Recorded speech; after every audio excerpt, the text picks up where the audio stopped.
everything around you is numbers,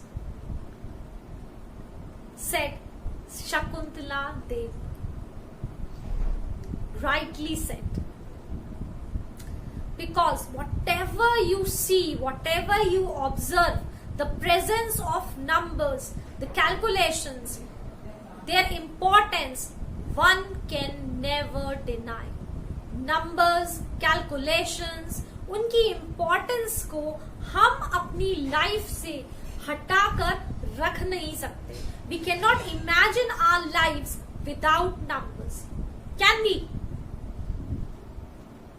हर चीज numbers पर based है, चाहे वो सुबह का ब्रेकफास्ट हो, स्कूल जाने का टाइम हो या कुछ भी हो. Without numbers life is unimaginable.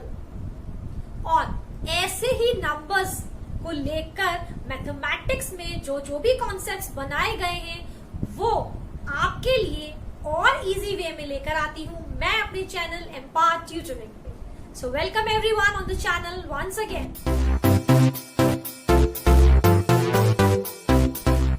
आज जो टॉपिक हम डिस्कस करने जा रहे हैं वो ऑलमोस्ट आप प्राइमरी क्लासेस से पढ़ते आ रहे हैं और यूज भी करते हैं. ऐसा नहीं है कि हम उसको सोचें कि अब हमने पढ़ लिया तो अब हम इसका यूज नहीं करेंगे, क्योंकि वो टॉपिक इतना ज्यादा यूजफुल है कि हम अपने हर डेली लाइफ के कैलकुलेशंस में भी उनको यूज करते हैं. और स्पेशली अगर मैं बात करूं कॉम्पिटिटिव लेवल के एग्जामिनेशंस की, तो इस पर बेस्ड बहुत सारे क्वेश्चंस जरूर पूछे जाते हैं या हमें कई बार उन चीजों का यूज करने की जरूरत पड़ जाती है चेक करने के लिए अपने नंबर्स को.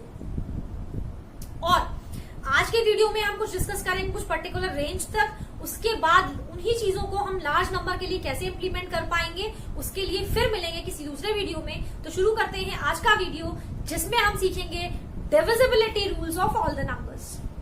तो चलिए शुरू करते हैं. आज के वीडियो में हम सीखने जा रहे हैं डिविजिबिलिटी रूल्स. कौन कौन से नंबर्स के सीखेंगे तो मैं एक बार यहाँ पर लिख देती हूँ, क्योंकि सभी नंबर्स के डिविजिबिलिटी रूल्स आज के इतने वीडियो में बता पाना पॉसिबल नहीं है. एक 1 आवर का वीडियो अगर शूट करो तो वो बहुत लेंथी हो जाता है, आपके लिए भी मेरे लिए भी. तो हम सिर्फ कुछ नंबर्स के, कुछ 5-10 नंबर्स के डिविजिबिलिटी रूल्स आज के वीडियो में सीखेंगे. और उसके बाद जो लार्जर नंबर्स हैं उनके हम फिर किसी दूसरे वीडियो में मिलेंगे और सीखेंगे उन रूल्स को. तो यहाँ आज हम सीखेंगे 2, 3, 4, 5, 6, 7, 8, 9, 10, 11 तक के डिविजिबिलिटी रूल्स. आप सोचेंगे कि ये तो बहुत कॉमन टॉपिक है, सब जगह पढ़ाया जाता है. अनडाउटेडली पढ़ाया जाता है, लेकिन जब आप मैथ्स के क्वेश्चन सॉल्व करने बैठते हैं तो अगर आपसे पूछा जाए 7 का डिविजिबिलिटी रूल बताइए तो आप खुद ही भूल जाते हैं. होता है ना. तो इसलिए ये रिवाइज करना बहुत जरूरी था, दिमाग की घंटियां बजाना जरूरी था. तो बजाइए दिमाग की घंटियां, थोड़ा सा रिटेन करके रखिए. क्यों जरूरी है कि हम हर चीज भूल जाते हैं, है ना. जब भी आप कोई क्वेश्चन चेक कर रहे हैं, चेक करना है whether the answer is correct और नॉट, डिवाइड करना है और आप लगे हुए हैं उसको डिवाइड करने में, भूल जाते हैं कि डिविजिबिलिटी रूल आपकी भी चीज है जिसका यूज करके आप उनको चेक कर सकते हैं. तो चलिए शुरू करते हैं. कोई रूल मैं यहाँ नहीं लिखने वाली हूँ, सिर्फ एग्जाम्पल्स लूंगी और उन एग्जाम्पल्स के साथ आप जो है इन क्वेश्चंस को, इन रूल्स को किस तरीके से अप्लाई करना है वो बहुत जल्दी से सीख पाएंगे. क्योंकि रूल्स तो सब जगह लिखे हुए हैं, लेकिन एग्जैक्टली उनको इम्प्लीमेंट कैसे करना है सबसे ज्यादा दिक्कत वहीं पर आती है. तो सबसे पहला रूल हम लेते हैं बाय 2. तो सबसे आसान है डिविजिबिलिटी बाय 2. आपको कुछ नहीं करना है. आपका नंबर है, सपोज कीजिए 1, 2, 4, 6, 8, 7. आपको क्या चेक करना है? आपको सिर्फ और सिर्फ नंबर की लास्ट डिजिट को देखना है.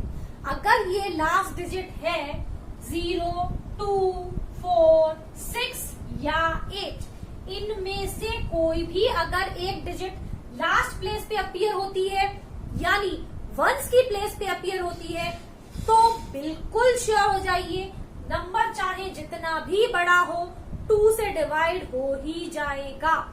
सोचने की जरूरत ही नहीं है बिल्कुल आपको, ठीक है। बस ध्यान क्या रखना है, ध्यान रखना है आपको इन 5 डिजिट्स को। अगर ये डिजिट्स लास्ट में बिल्कुल अपीयर हो रहे हैं तो आपका नंबर जो है 2 से बिल्कुल डिवाइड हो जाएगा। चलिए, तो इसमें तो बहुत बड़ी चीज नहीं है, आप बिल्कुल समझ गए होंगे। किसी भी क्वेश्चन को ट्राई कर लीजिए इस टेस्ट के लिए और वो बिल्कुल सही होगा। अब देखते हैं बाय 3 का क्या डिविजिबिलिटी टेस्ट है।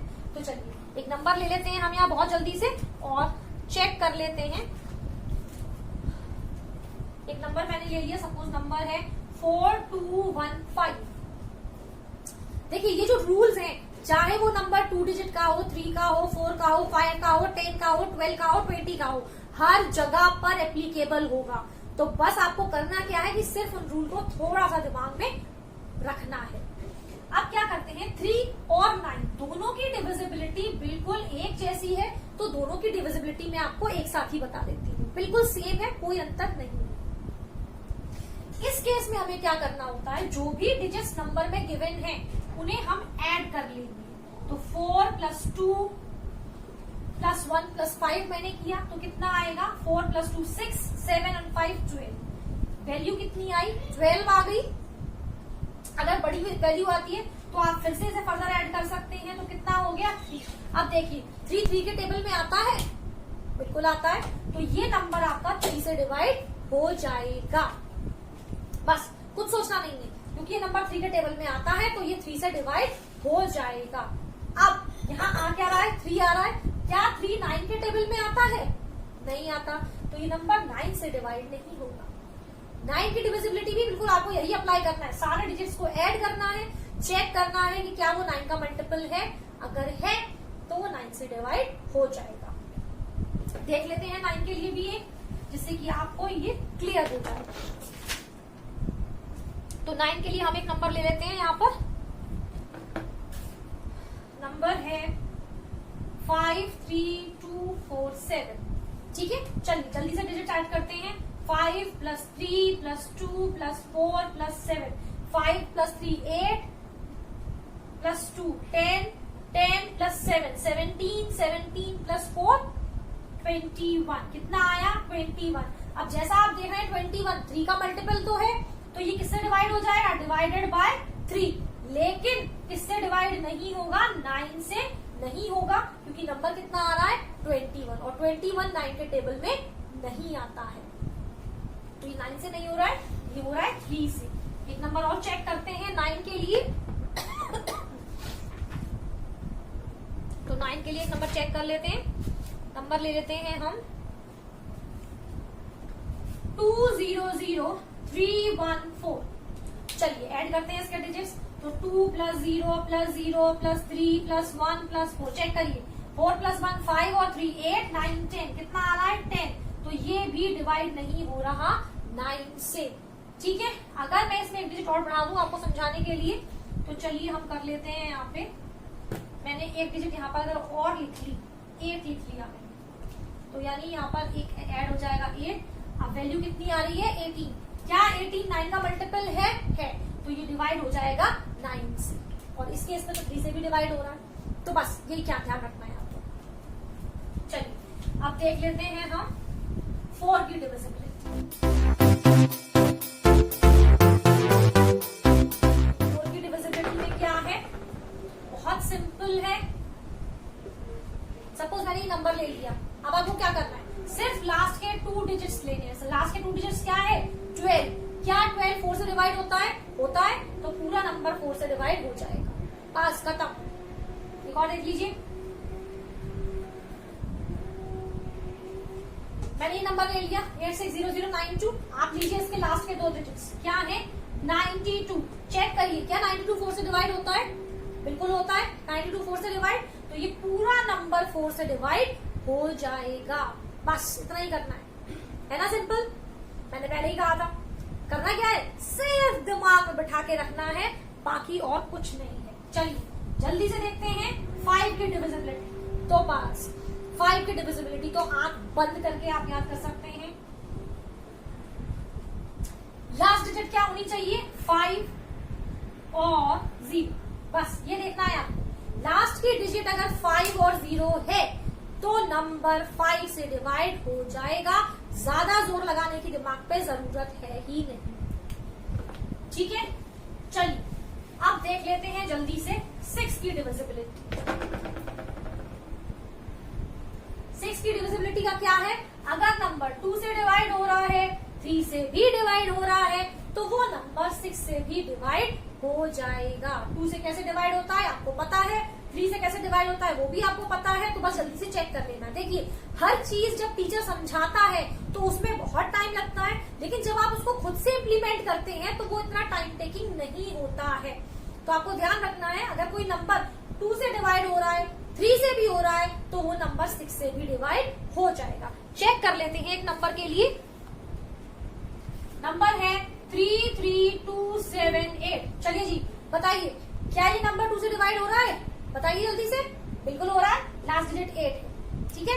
3 से चेक करिए, 3 + 3 6 + 2 8, 8 + 8 16, 16 + 7, 16 + 7 कितना हुआ, 23। अब कितना आ रहा है इन सारी डिजिट्स का सम, 23। क्या 23 3 के टेबल में आएगा, नहीं आएगा।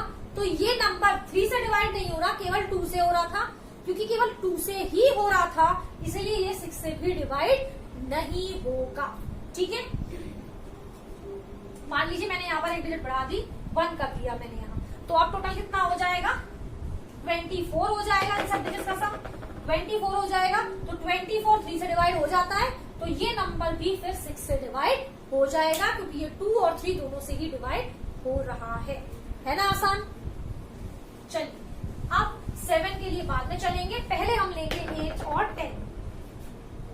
अब हम लेते हैं 8 की डिविजिबिलिटी। तो अगेन बहुत सिंपल है 8 की डिविजिबिलिटी भी। एक नंबर ले लेते हैं 1 2 7 4 4 6। अब आपको क्या करना है, जैसे हमने 4 की डिविजिबिलिटी चेक करने के लिए लास्ट के 2 डिजिट्स लिए थे, 8 की चेक करने के लिए आप लास्ट के 3 डिजिट्स ले लीजिए, ठीक है।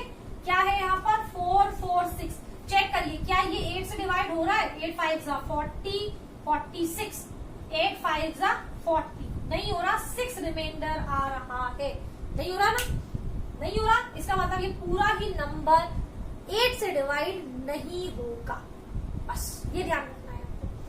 8 की चेक करने के लिए क्या देना है आपको लेनी है लास्ट के 3 डिजिट्स, इनको चेक करना है कि क्या ये 8 से डिवाइड हो रहे हैं। अगर होंगे तो पूरा नंबर 8 से डिवाइड हो जाएगा।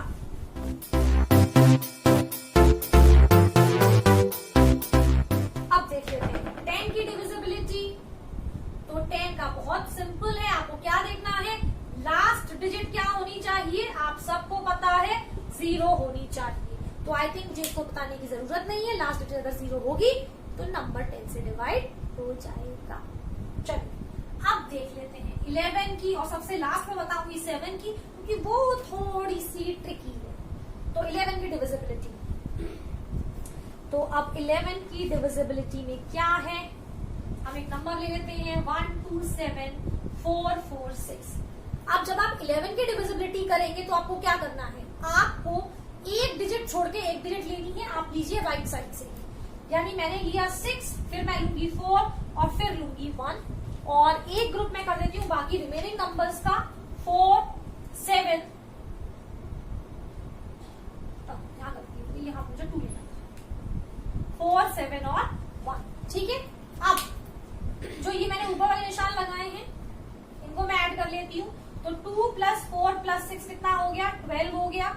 रिमेनिंग जो है उनको ले लेते हैं, तो 1 + 7 + 4 कितना हो गया, ये भी 12 हो गया। तो इन दोनों का डिफरेंस अगर आप करेंगे तो कितना आ गया, 0। हमें क्या करना है, 11 के लिए हमें एक डिजिट छोड़ के एक एक उनका सम कर लेना है, और फिर उस सम का डिफरेंस कर देंगे। अगर डिफरेंस 0 आ जाता है या 11 का मल्टीपल आता है, 11 आ गया, 22 आ गया, 33 आ गया, 44 आ गया, तो नंबर 11 से डिवाइड हो जाएगा, ठीक है। सिंपल है बिल्कुल। एक क्वेश्चन और बताऊंगी जिससे कि आपको थोड़ा सा क्लियर हो जाए, उसके बाद सीखेंगे हम 7 की डिविजिबिलिटी। जैसे नंबर मैंने लिया 1 0 8 5 7, तो मैं 7 लूंगी, मैं 8 लूंगी और 1 लूंगी, और अब यहाँ क्या बच गया 5 और 0। तो ऐड करते हैं 1 + 8 + 7 कितना हो गया 16, और 0 + 5 हो गया 5, दोनों को माइनस कीजिए कितना आया 11 आ गया। तो बस ये नंबर आपका 11 से डिवाइड हो जाएगा। देखने में चीजें बड़ी लगती हैं, लेकिन जब आप उनको खुद से अप्लाई करेंगे तो बिल्कुल भी कॉम्प्लिकेटेड नहीं है, और ये ट्रिक्स कॉम्पिटिटिव एग्जाम्स के लिए तो बहुत ज्यादा इम्पोर्टेंट है, इसीलिए सिखाए जाते हैं, तो जरूर सीखिए। चलिए अब टाइम आता है हमारा 7 का सीखने के लिए। आप देख रहे थे, देखते हैं 7 के लिए क्या करना है। तो 7 के लिए जैसे कि मैं आपको एक नंबर लेके बताती हूँ, जैसे मैंने लिया 203, तो अब हमें क्या करना है, इसका थोड़ा सा स्टेप्स ज्यादा है। हमें जो लास्ट डिजिट है इसका क्या करना है, ट्वाइस कर लेना है। तो इसको हम 2 से मल्टीप्लाई कर देंगे तो आ जाएगा 6। इसके बाद जो भी नंबर हमारा बचा रहेगा, चाहे 2 या 3 डिजिट का है तो 2 डिजिट बचेंगे, ज्यादा होगा तो ज्यादा बचेंगे, उसमें से हमें इसको कर लेना है माइनस। और अब देखना है कि क्या ये नंबर 7 से डिवाइड होता है, अगर होता है तो ये पूरा नंबर 7 से डिवाइड हो जाएगा। बस इतना ही करना है। मुझे ये थोड़ा सा कॉम्प्लिकेटेड इसलिए लगता है, मैं पर्सनली मेरा अपना वो है 7 की डिविजिबिलिटी में, क्योंकि अगर नंबर कई सारे डिजिट्स का है, सपोज कीजिए मैंने कोई नंबर बड़ा ले लिया, सपोज ये नंबर अगर है, तो हम क्या कर रहे हैं, जैसे कि हम अपना रूल अप्लाई कर रहे हैं कि हम लास्ट डिजिट पर 2 का मल्टीप्लाई कर देते हैं तो बचता है 6, यानी अब मुझे क्या करना है 2 1 6 8 9 4 3 में से मुझे माइनस करना है 6 को, तो क्या बचेगा, यहाँ बचेगा ये नंबर। अब आप देखिए, अब मुझे ये चेक करना है कि क्या ये 7 से डिवाइड होगा या नहीं होगा, है ना। तो इस केस में क्या है, कई सारे स्टेप्स रिपीट हो जाते हैं, तो इतने टाइम में इन स्टेप्स को करूंगी तो उससे ज्यादा तो मैं उसको डिवाइड करके चेक कर लेती हूँ। तो बस थोड़ा सा इसका जो है 7 की डिविजिबिलिटी रूल थोड़ी सी मुझे पर्सनली वीक मालूम देती है, अदरवाइज अगर आप इम्प्लीमेंट करना चाहते हैं तो ऐसे इम्प्लीमेंट करके देख सकते हैं। क्या करना है आपको, लास्ट डिजिट का ट्वाइस करना है, रिमेनिंग नंबर्स में माइनस करके, और चेक करना है कि क्या ये बचा हुआ नंबर 7 से डिवाइड होता है या नहीं। आई होप आपको वीडियो पसंद आया होगा, आपके लिए बहुत हेल्पफुल होगा। टाइम टू टाइम ऐसे भी ट्रिक्स टिप्स के वीडियोस मुझे लाने पड़ेंगे आप लोगों के लिए, और चैनल के साथ जुड़े रहिए, क्योंकि जब तक आप लोगों के बोर्ड एग्जामिनेशंस आएंगे तब तक काफी सारे ऐसे वीडियोस आएंगे जो आपके लिए बहुत हेल्पफुल होंगे। कुछ ट्रिक्स भी मैं शेयर करूंगी जिनका यूज करके आप अपने बोर्ड एग्जामिनेशन में अपना आंसर भी चेक कर पाएंगे कि वो आंसर सही है या नहीं। तो चैनल के साथ जुड़े जरूर रहिए, लाइक शेयर सब्सक्राइब करना बिल्कुल मत भूलिए। एंजॉय करते रहिए learning and have a nice time. Bye bye.